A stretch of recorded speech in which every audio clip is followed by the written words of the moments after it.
They plan to defend President Trump.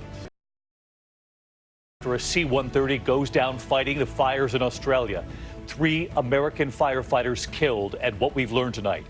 The massive winter storm from the Gulf all the way up to Michigan, moving into the Northeast next. And tonight, the 2 deaths, young people falling through frozen ponds, and the warning. The well-known actress taking the stand in the Harvey Weinstein trial, staring him down. Her chilling testimony tonight, what she says happened in her own apartment. Weinstein's attorneys respond. The uproar over hair tonight. 2 high school students are told to cut their dreadlocks or risk suspension. And now the famous athlete telling the students, don't give in. The young woman convicted for texting her boyfriend, encouraging him to kill himself, released from prison early. The scare on the court at the Australian Open, the ball girl hit in the face, and the famous tennis star rushing to check on her. And remembering a giant of journalism tonight, the calm and steady presence at so many presidential debates. This is ABC World News Tonight with David Muir. Good evening. It is great to have you with us here on a Thursday night, and we begin tonight with the growing concern amid that new suspected case of the mystery coronavirus right here in the U.S. This time in Texas. The patient, a student at Texas A&M University, recently back from the city of Wuhan, the epicenter of the outbreak. We have news on his condition tonight. Amid questions, was he around other students? As 2 more cities in China are shut down tonight, nearly 20 million people now there under quarantine. The virus now detected in 5 countries, passengers screened at a growing number of airports around the globe. 5 major airports here in the U.S. now. Nearly 600 people sickened and at least 18 dead. And tonight, news of passengers being tested after landing in Los Angeles with possible symptoms as a precaution. And that case in Seattle, a patient quarantined treated by a robot.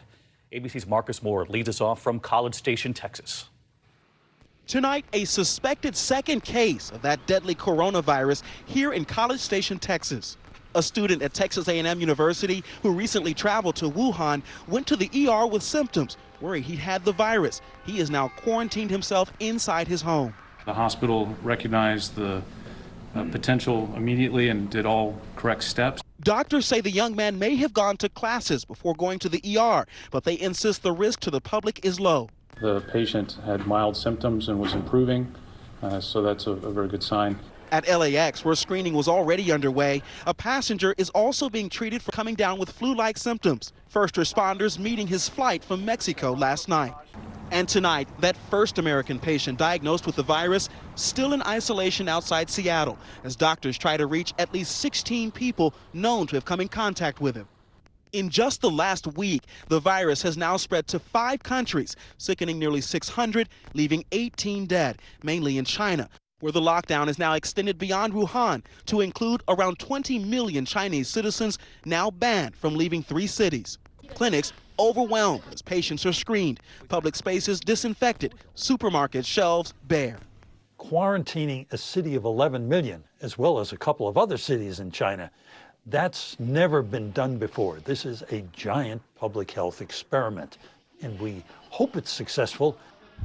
We all hope it's successful. Marcus joins us now from Bryan, Texas tonight. And Marcus, when will doctors have results on this student right there in Texas?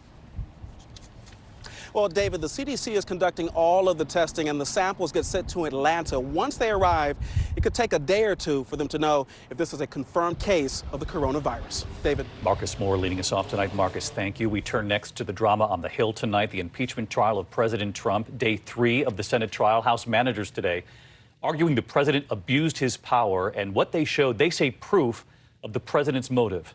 Tonight, the president's team on how they plan to defend him, and ABC's Mary Bruce on the Hill again tonight. Democrats today zeroing in on the central question of abuse of power, using polls to argue President Trump only started pushing Ukraine to launch investigations when he saw himself losing to Joe Biden. Fox News poll showed Biden beating Trump by 11 points.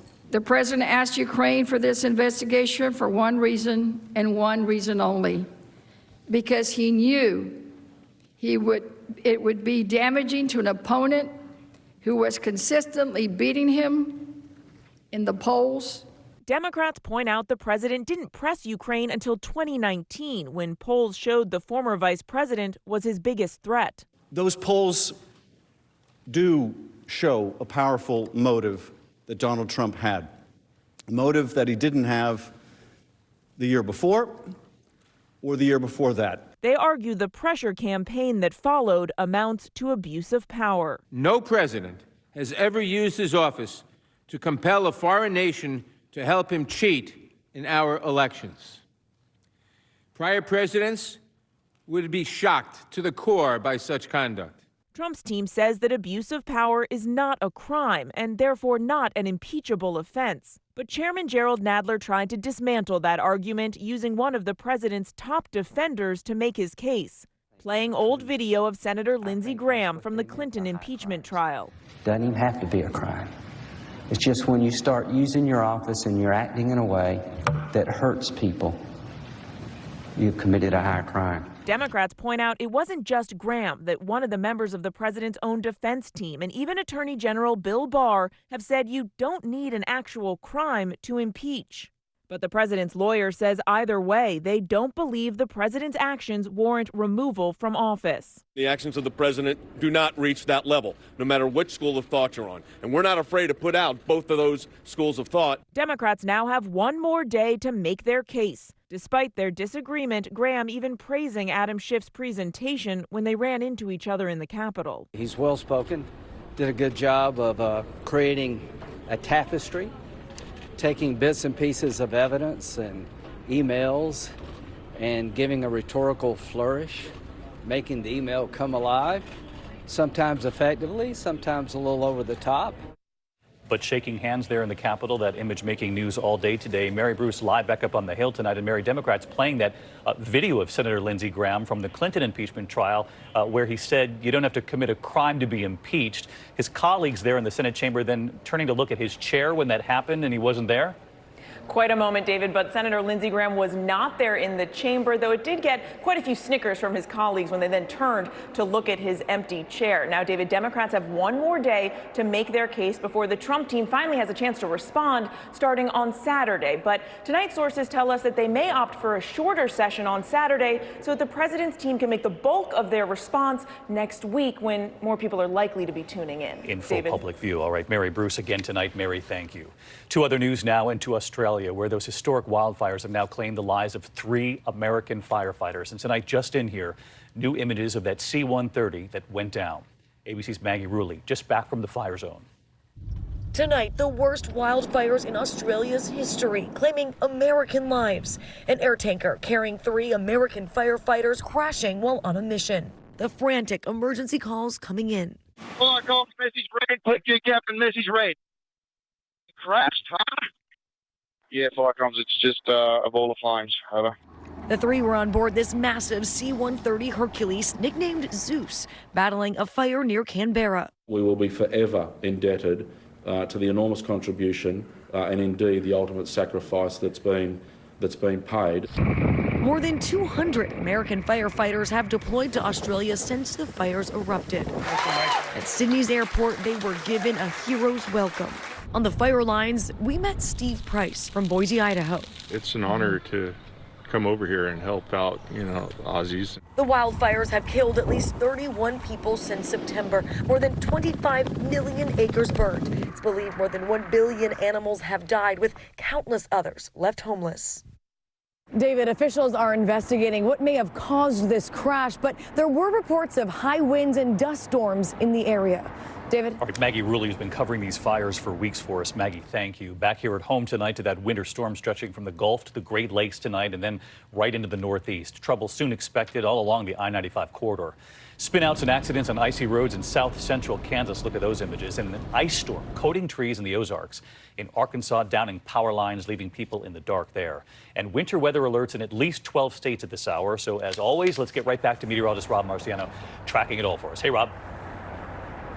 Hi, David. Certainly some dangerous winter conditions with this storm, but we're hoping that the cold core of it shrinks as it lumbers across the country. We still have those winter weather advisories up, as you mentioned, including ones for ice across parts of Arkansas. But from the Missouri to the Mississippi River, we've got some snow in through there and heavy rain pushing up the Ohio and Tennessee rivers. Chicago to Detroit, a snow to rain, back to snow, and then the heavy rain in D.C. on Saturday morning pushes up the I-95 corridor. We think that the rain moves farther north into northern New York and northern New England, but on the backside side on Sunday. The snow zones turn white near the lakes. David? A really dangerous mix, though, in the meantime. Rob, thank you. And one more warning involving the weather tonight. This from New Jersey. 2 teens have died after falling through thin ice in 2 separate incidents. In East Brunswick, 3 boys fell into a pond, 2 pulling themselves out, but a 13-year-old did not survive. And in Carteret, 2 boys fell into a pond. 15-year-old David Tilbert died in a tweet. A New Jersey Police Association calling it a tragic night. We turn now to the well-known actress taking the stand in the Harvey Weinstein trial, staring him down in court today. Her chilling testimony tonight, what she says happened in her own apartment. Weinstein's attorneys responding. Here's ABC's Ariel Reshef. Tonight, that chilling first testimony against Harvey Weinstein. Sopranos actress Annabella Sciorra, a supporting witness for the prosecution. Oh, you can't talk to me about your problems? I don't want to bother you with it. Taking the stand, recounting in graphic detail the night she says Weinstein raped her nearly 3 decades ago. Sciorra telling the jury the Hollywood titan forced his way into her Manhattan apartment. He started to unbutton his shirt. I realized what he wanted. It was pretty obvious. Tears streaming down her face, Sciorra demonstrating how he pinned her hands above her head as she fought back by punching him, kicking him. The actress claiming weeks later she confronted Weinstein. He leaned into me and said, "This remains between you and I." His eyes were black. I thought he was going to hit me right there. Sciorra says she drank and cut herself to cope with the trauma. But Weinstein's defense team trying to undermine her, claiming she showed up drunk to the set of their movie The Night We Never Met, which she denied. How could you buy a house without telling me? Weinstein's attorney pointing out that Sciorra didn't call police. Sciorra saying, "At the time, I didn't understand that was rape." Weinstein's lawyer skeptically asking, "You were 33 at the time." Sciorra answering, "Correct." The defense also asking the actress why a few years later, when she learned Weinstein was booked into the same hotel at the Cannes Film Festival, she didn't turn to her tough guy co-stars Robert De Niro and Sylvester Stallone for protection. Sciorra said she didn't see her co-stars in person until days later on the red carpet. David, this case focuses on 2 women, but at least 6 accusers are expected to testify against Weinstein. Weinstein has pleaded not guilty to all 5 felony counts in this case and has maintained that he has never had non-consensual sex. David? Ariel Reshef again tonight, thank you. And next this evening, the uproar over hair. 2 high school students have been told to cut their dreadlocks or risk suspension. Tonight, their parents say it's discrimination. And here's ABC's Lindsay Davis. 2 Texas teenagers are facing in-school suspensions and other disciplinary action tonight for refusing to cut their dreadlocks. 17-year-old DeAndre Arnold and his 16-year-old cousin, Caden Bradford, have both been warned that the length of their dreadlocks violates the district's dress code policy. They attend Barbers Hill High School in Mont Belvieu, 30 miles east of Houston. Their family is from Trinidad, where dreadlocks are common, and they say they pin them back to comply with the dress code. I really like that part of, Trinidadian culture, so, I really embrace that. But the district says if Arnold does not cut his hair, they won't allow him to walk at his upcoming graduation. This small Texas town is predominantly white, and some have criticized the district's policy, calling it racially insensitive. But the school district says it's a long-standing dress code standard. We've had this policy since the inception of our district 90 years ago. This is the first instance of any accusation that our dress code is biased. There was similar outrage in New Jersey a little over a year ago when this video circulated of a high school wrestler forced by a referee to have his dreadlocks cut before a match. New York, New Jersey, and California have all passed legislation banning discrimination based on natural hairstyles. But again, graduation on the line in this case, David. All right, Lindsay Davis, thank you. We are remembering a giant of journalism tonight, Jim Lehrer, the longtime PBS news anchor, a son of Kansas who would become the dean of moderators in those presidential debates. Tonight, his rules of journalism. Good evening, I'm Jim Lehrer. Jim Lehrer at the NewsHour desk for 36 years. The PBS anchorman known for his calm and reassuring way, his interviews, and perhaps most of all, his steady navigation of presidential debates. He was the moderator of 12 of them, more than any other person in U.S. history. When the debate is over that I moderate, I want everybody to say, okay, here you have seen and heard the candidates for President of the United States on the same stage at the same time, talking about the same things, and you can judge them. Is he telling the truth? All that kind of stuff. Well, you can't.